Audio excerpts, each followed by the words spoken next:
Ever since I got started with Dawless gear, I've been chasing an idea, a perfect Dawless setup, something that can work in a larger setup, triggering samples with Midi, receiving audio both as a mixer and as a sampler, but also powerful enough on its own to remove it from this larger setup and still have most of, if not all of the same functionality thanks to long sample time, polyphony, and built-in effects. Now I know, I'll be the first to admit, this sounds impossible, but I think I just found it, and it's from an unlikely pairing. Let's check it out.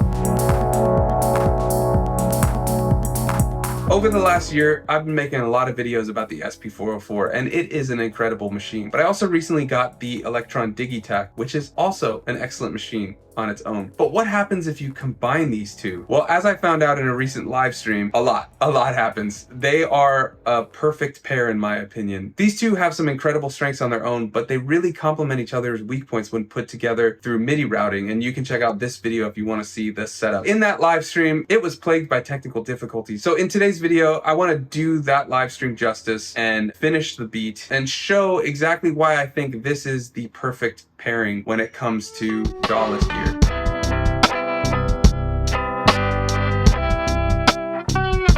Let me talk a little bit about the setup first. So Digitakt is the brain. I'm gonna be doing all the MIDI here. As of now, the only thing actually controlled by the Digitakt is the SP. And I have a special cable to get that to work because the SP needs, I think it's 1/4 inch or 8 inch instead of just straight MIDI to MIDI. So I have that cable in the description if you want to check it out. And all members of my YouTube channel will get all of the samples we make today as part of the membership. So if you want to check all the guitar sounds we make and things like that, just hit that join button that's right next to the subscribe button. The Digitakt sends MIDI into this MIDI through. That is sending all the MIDI information to the SP, but also the circuit tracks. And the circuit tracks is kind of now acting as my live looper. So I can control the Erebus and the MS1 using this. All of those sounds are bussed down through the mixer into the Digitakt, and then the Digitakt goes into the SP. So I could sample into either machine or sample into the Digitakt, use its sample strengths, and then sample that into the SP and sequence it. So first we're gonna do Lo-fi. So I'm gonna bring it down a little bit. Maybe 73. We'll have a lot of swing on it. That should be good. And yeah, so let's move this sample over. So we're gonna go find this beat I made, beat 01, quite simply named, right? We'll put that in, and then I'm just gonna show you really quick what it sounds like. Simple little beat. And what we're gonna do, put this into slice. So we'll go function assign. I'm still getting used to the workflow of the Digitakt, so bear with me a little bit, but we'll go to the slice. So what that's gonna do is if we go to chromatic mode, it slices it. Now we only have it on a grid of 4. If you go here, you can see, but I want to put it to a grid of like 32. And so now a bunch of the sounds are all sliced up. And then what we'll do is just go into here and let's start putting in sounds. So C5 should be the kick. There it is.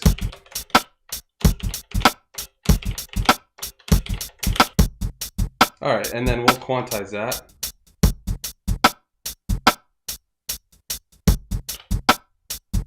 Okay, perfect. Now, I'm gonna just drop.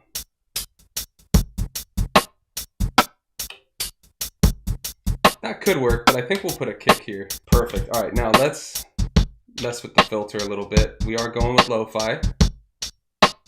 And then I'm gonna tweak this a little bit, the ADR.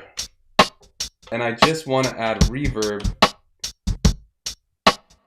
to, I'm going to add it to both of the snares, but a little more on the second one, just to give a little more. And we need to mess with the reverb a little bit. There we go. Perfect. All right. So that should be good to start with the drums. So let's see what we can do with the guitars. All right, now we'll do a little sound design. Now, the way I have this routing, everything's gonna get affected by the effects. So I need to do a guitar amp, twin reverb with a little drive. I'm in D standard on guitar. So this is actually C major 7, not D major 7. And let's put on a little isolator. Going for lo-fi, so I wanna get out a lot of the low end. That sounds pretty cool. Let's go a little more low end though, and just up the mids a pinch. Yeah, that works. Okay, perfect. Now let's go to the bus 3 and 4 effects. Isolator and cassette should sound pretty cool. Well, we already have isolator on, actually. I know what we'll do. Let's just mess with this first. Add some drive, more wow and flutter, and some age. Now, don't worry about that second isolator. We're gonna go to this first one, and let's actually do Lo-fi. See what that sounds like. There we go.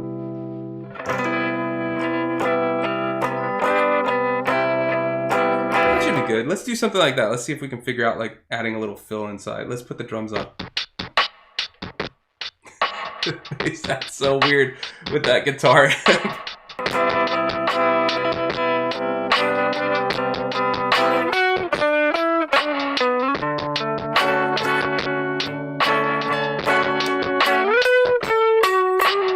See what that sounds like. That's nice and destroyed. Now, part of that is because Cassette Sim still has all the original settings that we used. Oh, we gotta take off the amp sim. We gotta take that off. Let's actually, just to kind of pump up the Digi a little bit, I'm gonna put 303 sim on there with just a little compression. Let's hear how that sounds.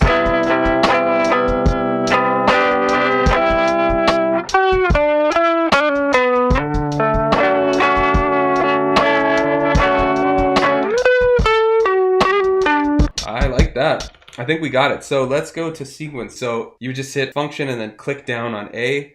And with the SP, there's two ways of setting up MIDI sync. There's one where every channel is a bank in and of itself. And then the other way is to do it where I think the first 5 are one channel and the second 5 are another channel. I haven't really messed with that one yet because for the Digitakt, this way works best because you get 8 channels to sequence the SP, and the SP is like 32 or 64 voice polyphony, and each channel of this is 4 voice. So you could just sequence a bunch of different banks if you built up different sounds. So for this is the way I've been doing it, and it works wonders. So I'm gonna go and set this to bank 4 because that should be D, which is what we're on. And then we just need to find the sound. So I'm gonna go to the chromatic. Oh, it's right there. So we'll just sequence that in, and we can go the easier route if we just do here, click that, and then put that to C4. And we have to fix gate. Or you could do that and have like a percussive sound. Alright, I'm gonna just and lower the volume, and then we need to make this, I think we'll just make it 64 again. I want to put some delay on bus 1, and since it's tempo synced, we're good to go.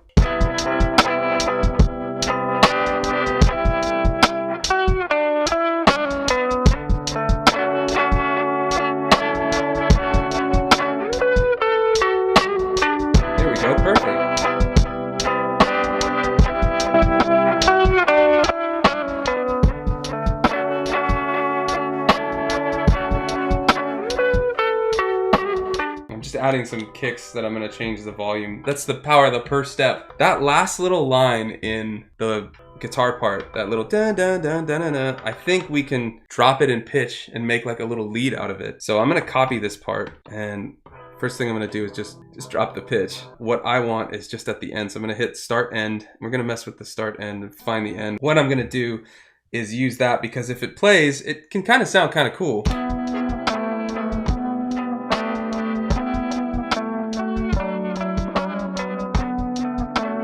I think that's got something. So I'm gonna do a different pattern than the original. Now, yeah, you could do 4 voices like I was saying, but I think splitting it up is probably the way to go because then I can just do mutes rather than making multiple patterns. Okay, so if we have gate on a sample, then for however long we press on this, it will only play what's being triggered. So that's perfect because I don't want that full thing playing through. So let's have that start running.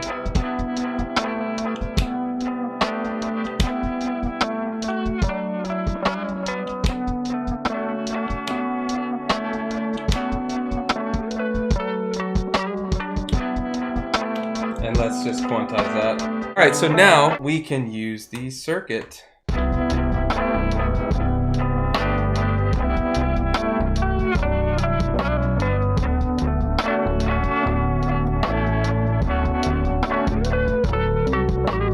Okay, so I like where all that is. Maybe get a lead on the Minilogue.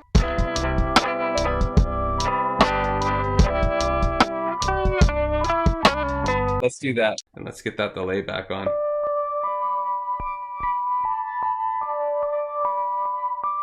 Let's hear what it sounds like.